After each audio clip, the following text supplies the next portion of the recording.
नमस्ते। दूसरा प्रश्न है अमित तिवारी जी का। धन्यवाद आचार्य जी, धन्वंतरी जी की बारे में ज्ञान प्रदान करें, क्योंकि हमने सुन रखा है कि समुद्र मंथन से धन्वंतरी जी प्रकट हुए, उन्हें ही आयुर्वेद का देवता माना जाता है। कृपया इसे स्पष्ट करें। आपका बहुत बहुत धन्यवाद। धन्वंतरी जी की कथा महाभारत से लेकर अनेक पुराणों में आती है। एक सिंबल है वो। समुद्र मंथन हुआ, इसमें से देवों को दो चीज पर इतना विश्वास हुआ, इतनी दृढ़ता हुई कि ये दो चीज कम से कम दानवों के पास नहीं जानी चाहिए। एक तो धन्वंतरी और एक अमृत। ये 14 रत्नों में से 2 रत्न हैं। उसकी बात हम करेंगे कि 14 रत्नों में से क्या क्या निकले, कैसे निकले, उसके सिंबल का क्या सिंबॉलिक है, अर्थ क्या है, वो पूरा दर्शन शास्त्र का विषय हम लेंगे। लेकिन कम से कम ये 2 चीज दुर्जनों के पास, राक्षसों के पास नहीं जानी चाहिए। यदि चली गई तो उसका परिणाम पूरा समाज भुगतेगा, यानी भुगतना पड़ता है पूरे समाज को। इसलिए सात्विक लोगों के पास ही चिकित्सा रहे, नहीं तो वो शोषण बन जाएगी, जो आज बन रही है। आज प्रायः धन्वंतरी जी मानी आयुर्वेद या तो चिकित्सा पद्धति कोई भी आज लगभग राक्षसों के पास चली गई है। अमृत कुंभ तो चला ही गया है, वो आप समझ सकते हैं। तो पूरा का पूरा जो स्वास्थ्य का एक विषय, कंसेप्ट जो सेवा के रूप में था, जो शुचि वैद्य होते थे उसके पास था, वो आप विचार करिए आज किसके पास है। जो नहीं चाहते थे शास्त्रकार, वही आज हुआ है। तो आज एक से भी आप सुरक्षित नहीं है। आप ये बता सकते हैं कि आप कहीं फाइल लेकर जाएंगे और आपका शोषण नहीं होगा, ये आप नहीं कह सकते। एलोपैथी पर तो नहीं ही कह सकते। मैं तो अब कह रहा हूं कि आयुर्वेद और पंचगव्य की भी जितनी अभी लोग आते जाते हैं जिस स्तर के, वो स्तर पे आप सुरक्षित नहीं है। वो आपको लूट सकते हैं, लूट रहे हैं। वो व्यापार करना एक अलग वस्तु होती है और लूटना बिल्कुल दूसरी बात होती है। जब व्यक्ति आत्मसाक्षिक से कुछ बना रहा है, कुछ उसको सातवें पर्दे पर भी ये नहीं होता है कि मैं मेरे स्वार्थ से कुछ इसको दवाई दूं जिसमें मेरा भला हो जाए। नहीं, वो ऐसा कभी नहीं चाहेगा। वो चाहेगा कि जो जरूरत है उतनी ही मैं दवाई दूं इसको। और वो चाहेगा निराम देहेषु नृषु प्रमोदः, निराम लोग रहे उसमें मैं आनंदित हूं। वो डॉक्टर नहीं चाहेगा, उसको टारगेट पूरा करना होगा और कंपनी उसको टारगेट देगी और वो पूरा करने के लिए जो चाहे उस स्तर पर वो जा सकता है। इसके लिए जो आपने बताया है, धन्वंतरी जी का एक बहुत बड़ा अर्थ है। वो आरोग्य के देवता है और सभी देवताओं में से उसकी उत्पत्ति मंथन से हुई है। बाकी कोई देवता की उत्पत्ति मंथन से नहीं हुई है। जब आपका चिंतन मंथन इस स्तर का हो जाए तब धन्वंतरी जी प्रकट होते हैं, बिना मंथन के नहीं होते। इसके लिए धन्वंतरी सामान्य देवता नहीं है, सबके देवता नहीं है। जिसने मंथन शुरू किया है अपने मन में, उसके वो देवता बने हैं। आप मंथन वाले नहीं हैं तो आप में वो देवत्व जानने की कोई क्षमता नहीं है। आपके लिए और दूसरे देव हो सकते हैं। धन्वंतरी जी के जीवन में कोई चमत्कार नहीं है, आप देख सकते। ऐसे तो समुद्र से उत्पत्ति होना ही एक बहुत बड़ा चमत्कार है, लेकिन ऐसे कोई चमत्कार नहीं किया। उन्होंने जो किया है वो औषधीय गुण के आधार पर वस्तु की एक गुण दोष का परिचय देकर किया है। वो एक प्रूव करते हैं, एक रखते हैं अपनी बात को। वो एक देवत्व का जो बहुत बड़ा गुण होता है वो उनमें है। उन्होंने शिष्यों को तैयार किया है। एक बहुत बड़ा दैवत्व का गुण होता है कि अपने जाने के बाद भी लोग अपना ज्ञान लेकर कर सके, उसके लिए बहुत बड़ा मस्तिष्क चाहिए, स्वीकार भावना चाहिए। तब व्यक्ति अपना ज्ञान किसी को दे सकता है। नहीं तो ज्ञानी हो सकते हैं बहुत लोग, लेकिन वो दे नहीं सकते हैं। इसके लिए सही गुरुकुल परंपरा तो धन्वंतरी जी ने चलाई है आयुर्वेद की, और इसलिए इतने लाखों लोग आज आयुर्वेद को थोड़ा बहुत भी जानते हैं। ये एक बहुत बड़ी सुगठित परंपरा उन्होंने बिठाई। इसके लिए उनमें दैवत्व मानना अपनी बुद्धि का जब तक विकास नहीं है, मंथन नहीं है, तब तक हम नहीं मान सकते उसको। इसके लिए हम धन्वंतरी जी को आराध्य मानते हैं, क्योंकि उन्होंने आयुर्वेद का अमृत देकर जगत पर कौन सा उपकार नहीं किया है। आपका केवल शारीरिक उपकार नहीं है, मानसिक उपकार किया है।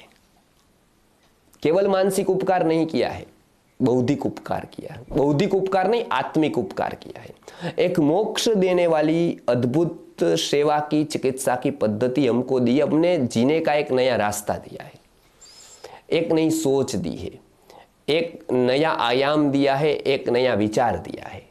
तो क्या नहीं दिया है हमको उन्होंने, लेकिन वो दृष्टि, वो ज्ञान का महत्व हमको तभी होगा जब हम उसको उस भाव से देखेंगे।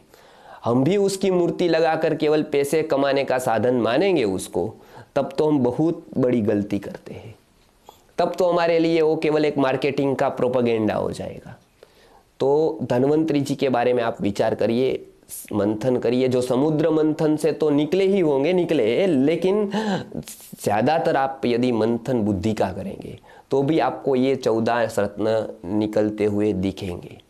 उसमें से जो आप मंथन के स्तर पर जाएंगे तब आपको लगेगा, सीधा वहाँ पर आपको महत्व समझ में नहीं आएगा, ज्ञान का महत्व सीधा नहीं आएगा। आप थोड़ा भटकेंगे, आप देखेंगे और लोगों को, मंथन करेंगे, तब आपको समझ में आएगा कि सत्य का क्या मूल्य होता है। मूल्य भी होता है या अमूल्य होता है वो। स्वास्थ्य का क्या महत्व होता है, सेवा का क्या महत्व होता है, किसी आचार्य का, किसी आयुर्वेद के ज्ञाता का क्या महत्व अपने जीवन में होता है, वो आप जान पाएंगे। तो आप धन्वंतरी जी को इस दृष्टि से देखना शुरू करें, तभी आप उनकी एक आराधना कर पाएंगे, तब आप साधक बन पाएंगे। हम वही वैद्यों से अपेक्षा करते हैं कि वो 2-4 रुपए वाली दवाई के डब्बे बेचने वाले केमिस्ट न बने। वो बेचते हैं डब्बे 4-5 गोलियों के, लेकिन वो उसका एक बहुत बड़ा प्रयोजन है, उसका मोक्ष का, वो ध्यान में रखते हुए वो अपना कर्तव्य निभा रहे हैं। और वो हम सुचिता की भी उससे अपेक्षा रख रहे हैं। कम से कम आयुर्वेद का वैद्य तो किसी को चीट न करे, कम से कम वो अपने इस बहुत बड़े पुरुषार्थ मोक्ष को छोटे से अर्थ पे दाव पर न लगा दे।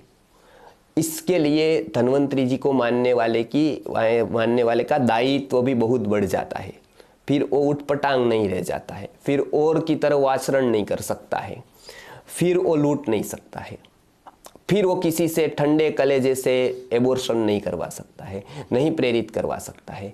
उसका दायित्व बहुत बढ़ जाता है जब हमारे ऊपर कोई देवता होते हैं, और वो देवता को यदि हम रखेंगे तब हमको अपने आप को भी सज्ज करना होगा। फिर आप पहले जैसे नहीं रह पाएंगे, फिर पूरा जगत भी आपके सामने जाए तो भी आपको अड़िग रहना पड़ेगा।